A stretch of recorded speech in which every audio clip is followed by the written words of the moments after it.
Come on up here, Rusty.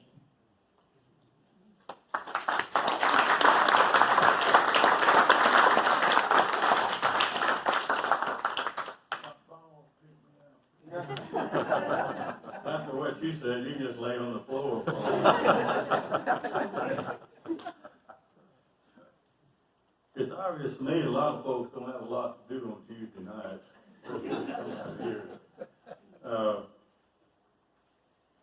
Are there any of the veterans in this organization out here? Did you go to Vietnam? Just missed it close. Thailand. Yeah, that's where I'd rather go. Well, I would say happy Veterans Day to you guys, and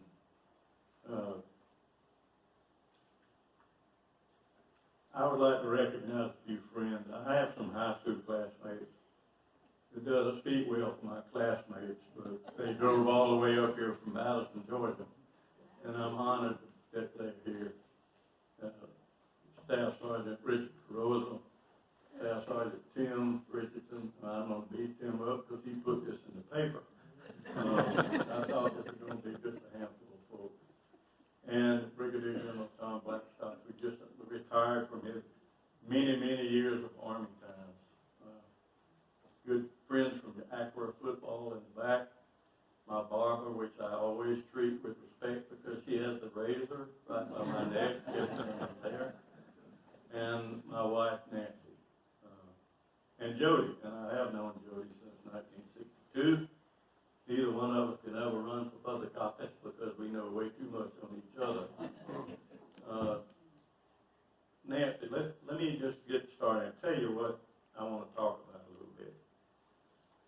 I know that Veterans Day is 2 days away. You know, the 11th hour, the 11th day of the 11th month, the gun falls silent in World War I. There's one thing about veterans, though, that I didn't realize until I got later on in my time in the service. And that is, at some point in time, a veteran will write a blank check to the government of the United States of America for an amount to and up to, including his life. And that is a tremendous, true statement that sometimes it takes you hard to understand. Now, how did I get in the Army? Well, this woman back here, Nancy, she captured me, and I tried my best to get away, but I could not do it under any form, and she'll kill me tonight. So, but anyway, my senior year, I got my orders to go to Germany, and Nancy was a junior. And so we had a decision. We had already talked about getting married, and we said, "What are we going to do, Nancy?" And she said, "I'm not letting you go to Germany by yourself." So we graduated, or I graduated. She gave up her senior year to go to Germany with me. We graduated on like June the 5th. She turned 21 on June the 8th. We got married on June the 18th. And then we went immediately to Fort Jackson, South Carolina, where she packed up everything we owned in one of those little small things you pull behind your car. Now we couldn't do it on 2-tractor trailer loads. But after I finished at Fort Jackson, which was working with an infantry company, which is, I did not know anything about the infantry because I was a tanker. So I went to Fort Knox, Kentucky, where I went to Army Officer Basic School. And from Fort Knox, Kentucky, she moved back to Marietta, and I had to go to airborne school. Now, think about this for a minute. Here's a tanker. It's 11 feet off the ground. I got to go to airborne school. And so I've got to sit on a plane with 34 other men, and the jump master has a warped sense of humor. He's always asking everybody, is your insurance all paid up? Have you done your will out for your wife? Is everything okay? Do you feel okay? Because most of these parachutes work. There are very few of them that don't work. Well, that gets you to thinking. And so I put myself in the middle of the stick, which is what's called the side of the men that are going out the aircraft. And if you put yourself in the middle, there's no way you're going to stop. Because once the green light comes on and the jump master says go, you're out. And you're out before you even know it.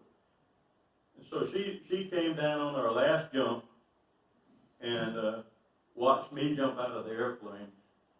I'm sure she knew which one was me because there were only 100 parachutes out at one particular time. But I managed to give her my blood wings. Now, this is what blood wings are. They bring you after you complete your 5th jump, they bring you a little badge and they jam it into your chest. And that's why it's called blood wings. So she still has my blood wings. But from there we went to Germany. We flew to Frankfurt, Germany. We got there late in the afternoon. We got in the car with somebody we'd never known before. He had a black Volkswagen, had no heater. This is January in Germany. So I've been assigned to the 3rd Armored Cav. We go back and we go, and they put us in a BOQ, which is Bachelor Officers Quarter. I wasn't a bachelor, so don't ask. The Army's full of those little things that doesn't make any sense at all. So we stayed for 2 weeks in a one-room Bachelor Officers Quarters in Kaiserslautern, Germany. And then I finally got to where the 3rd Squadron, 3rd Cav. I was a recon platoon leader for a little while. Then I was tank company commander, or tank troop commander. This is cavalry. They don't have companies, they have troops. And you get to wear a big black hat, like the cavalry used to. A tank company is an interesting thing. It's 17 tanks, all of them 53 tons. And we maneuvered on the German countryside. We did not maneuver in military bases. They would call us early, wouldn't they? At 2 o'clock in the morning, you got to be out of your motor pool at a certain time. So I'm down there. The sergeant's already got everything ready to go. And by the way, if any of y'all were sergeant, y'all was the ones that ran the Army anyway. The officers just got in the way. But sorry, mind yourself. When I got down there, they were ready to go. So we'd go out of the motor pool and we'd get on the Autobahn. And this is 4 o'clock in the morning, pitch black dark. If you've ever been around a tank, this is the size of the red tail light. And it's way below where all the diesel smoke comes out. So you can't see it. So, to make a long story short on this one, our tanks, because of no fault of ours, 4 Germans lost their lives by running into these tanks at 80 miles an hour on the Autobahn, which has no speed limit. The first one was a Volkswagen that ran up underneath the tank, and the tank driver never even knew anybody hit him. The tank behind him saw the spin off. The other one was a Volkswagen station wagon. It came down a hill flying, and we were going up the hill real slow, and he ran right up underneath the tank. Well, a Volkswagen station wagon and a 53-ton tank, they don't handle it very well. But we were gone all the time. Sometimes I was gone 3 months in Germany because it was cav troop. We were always on alert. We road marched to Baumholder, Germany, if any of you know where that is. And then we did through our machine gun training there. We got on the train and we drove to Grafenwehr. That's a nasty place to go to. It's cold and miserable, and there's infantry people all over it. And infantry people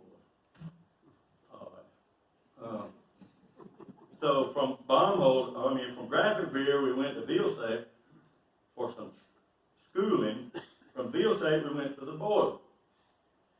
So we get to the border, you can't put your tanks on the border, they gotta be back from the border. This was the East German border, in the Fulda Gap. And what we did, we patrolled the border 2 Jeeps. We had an observation Jeep, we had a machine gun Jeep. I was in the observation Jeep, we had 2 19-year-olds in the machine gun Jeep behind us.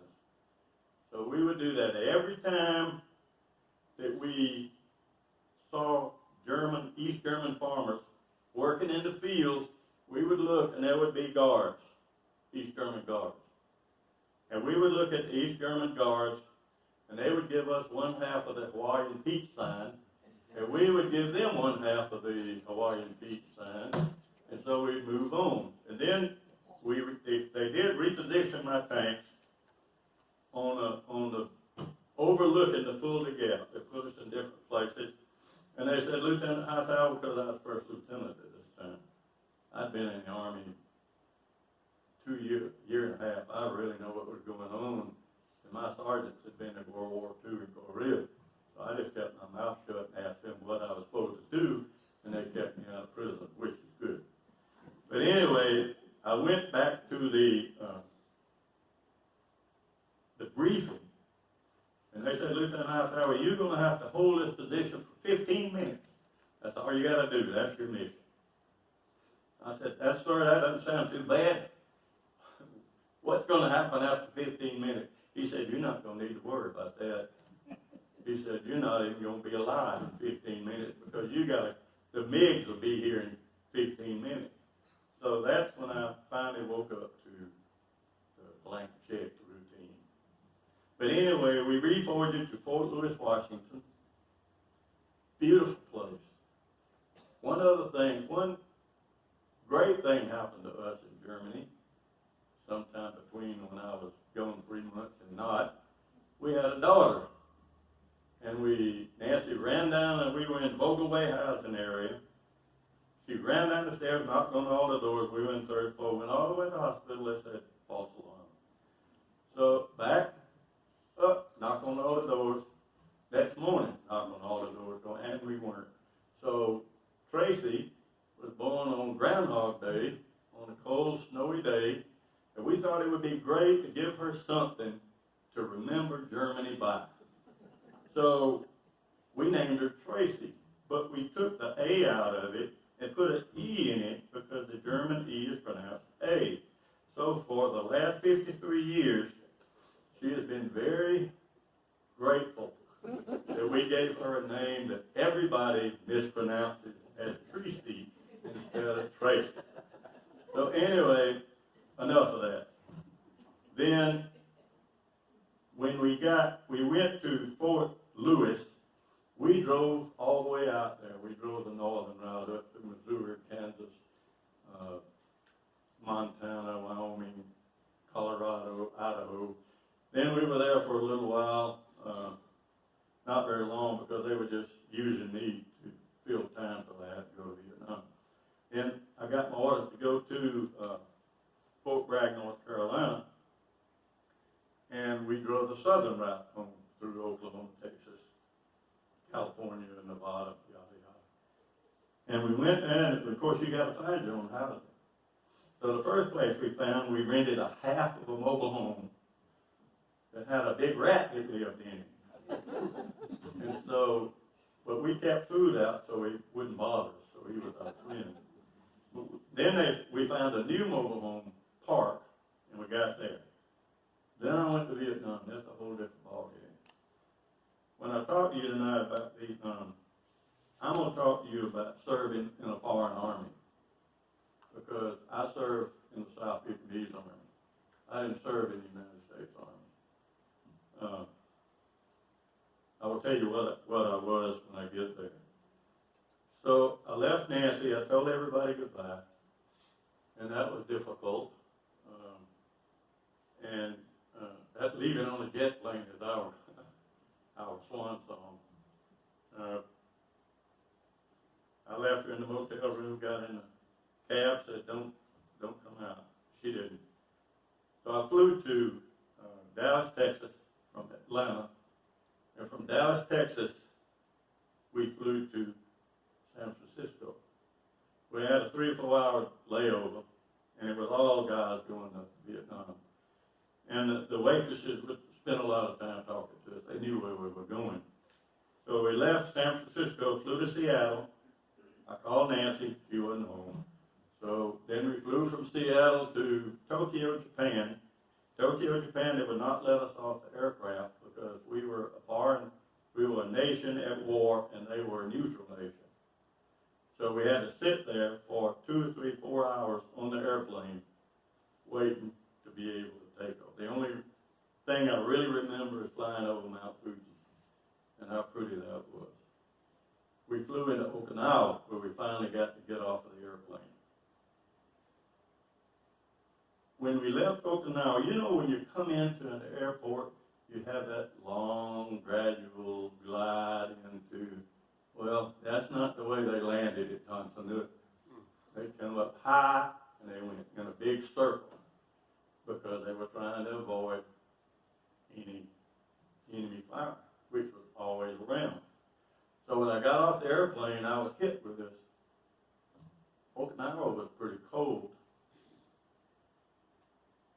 Tonsanuk was not cold, and it had a ton of smells that were not bad. They were just different than anything we'd ever done. Put us on the bus, had steel grates against the windows to keep people from throwing hand grenades in there. I stayed in Benoit for a while they were trying to get me to where I was going. I was supposed to go up to the northern, western part of Vietnam with an armored cav troop. But they carried me to a little place called Swan Lock, and they dropped me off at a clay, at helicopter pilots. If any of you are helicopter pilots, I apologize to you for what I'm fixing to say.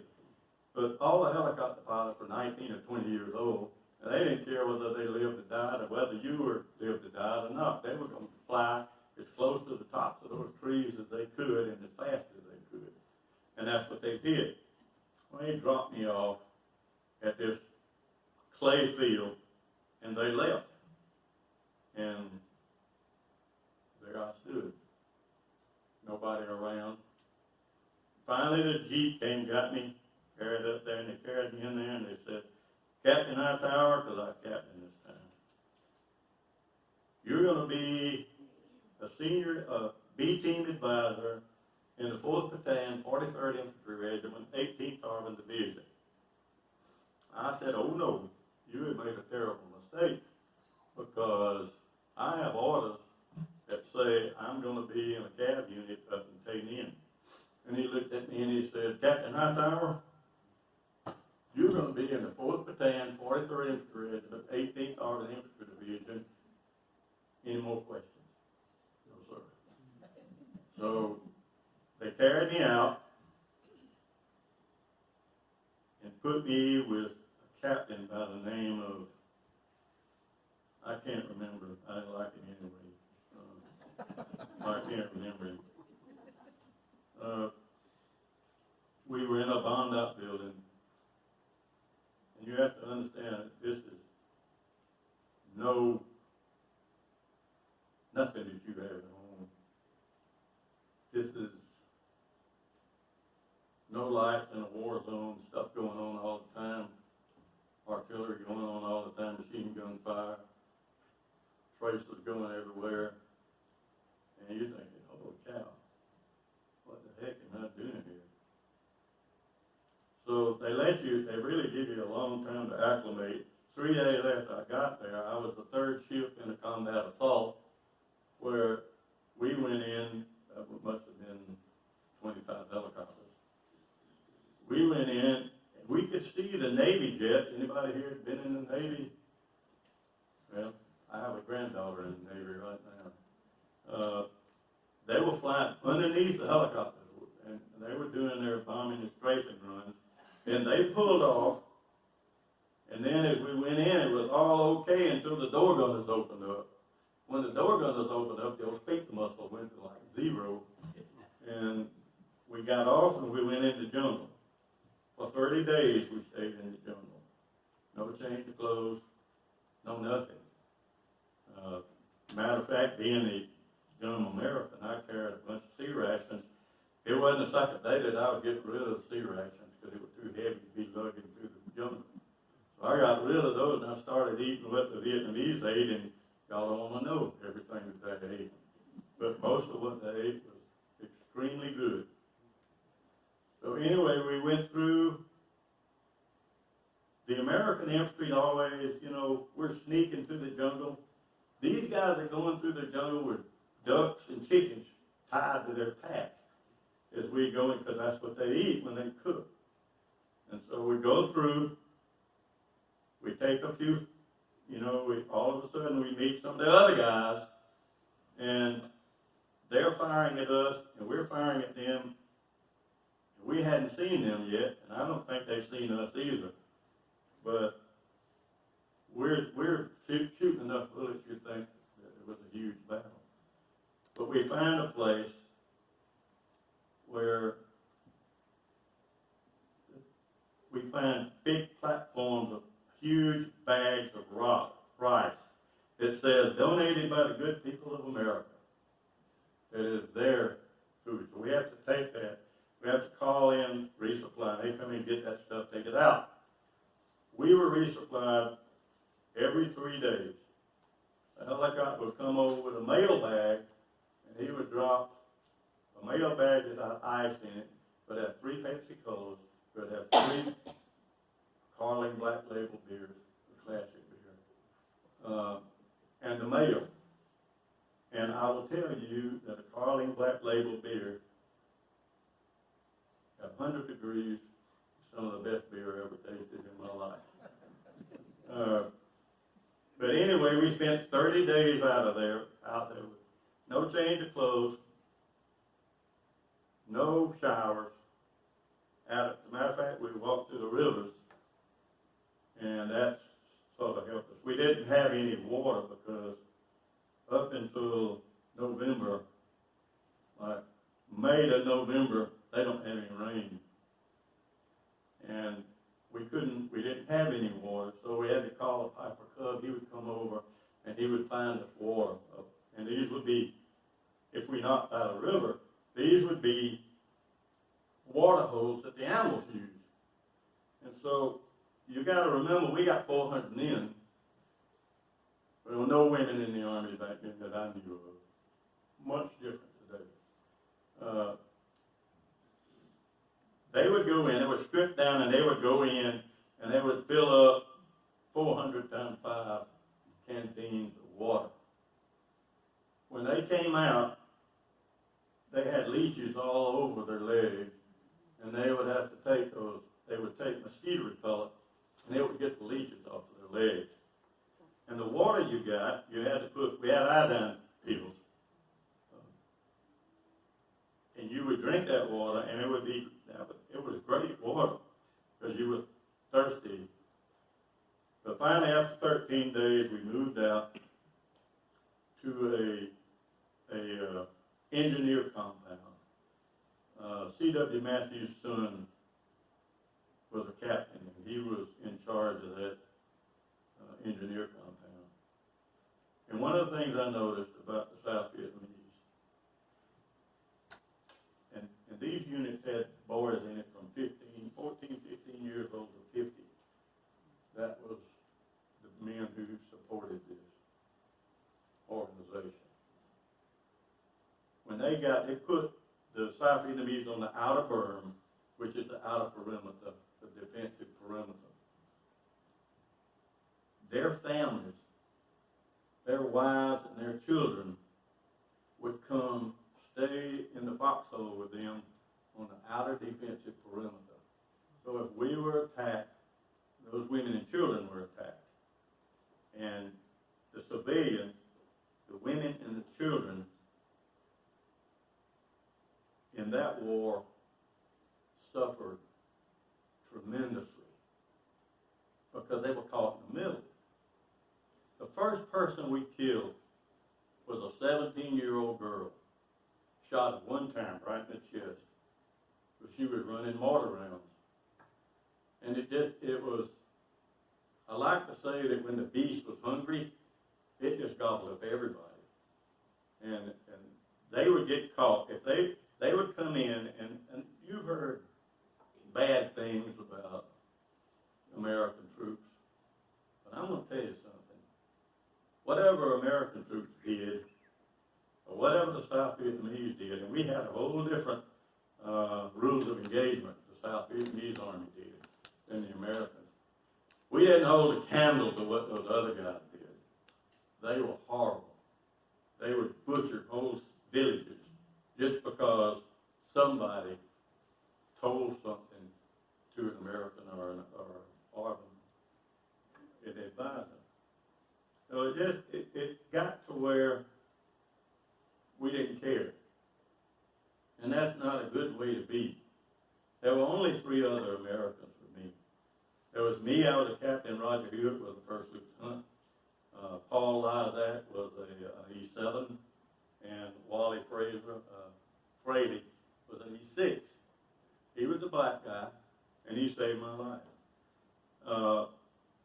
We would constantly go, and I wish I could describe to you the poverty. I read about poverty in America. I read about that. But you've never seen poverty like it is in those places. It is incredible, especially when you get away from the villages. Not the villages, the towns. The villages are small, they're scared to death. They talk to us during the daytime, they talk to the enemy at night, and they get caught in the middle.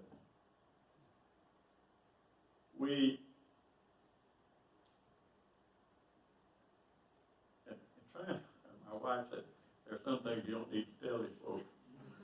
So I'm trying to make sure that I don't tell these folks everything that I saw. But they attacked a fire support base in Swanlock.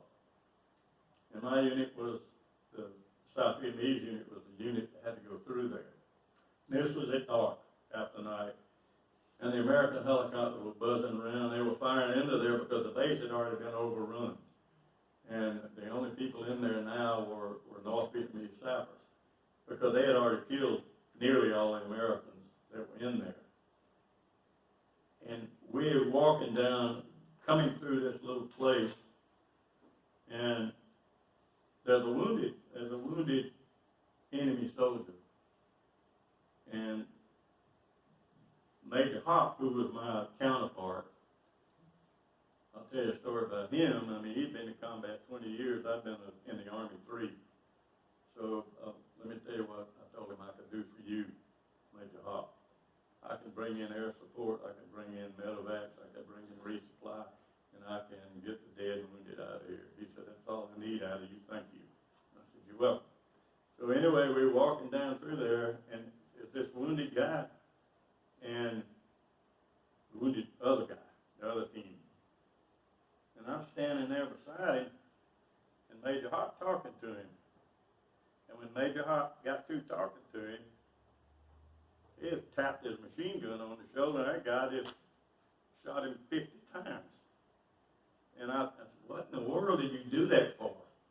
He said, I've been fighting this war for 15 years. He said, you've been here 6 months.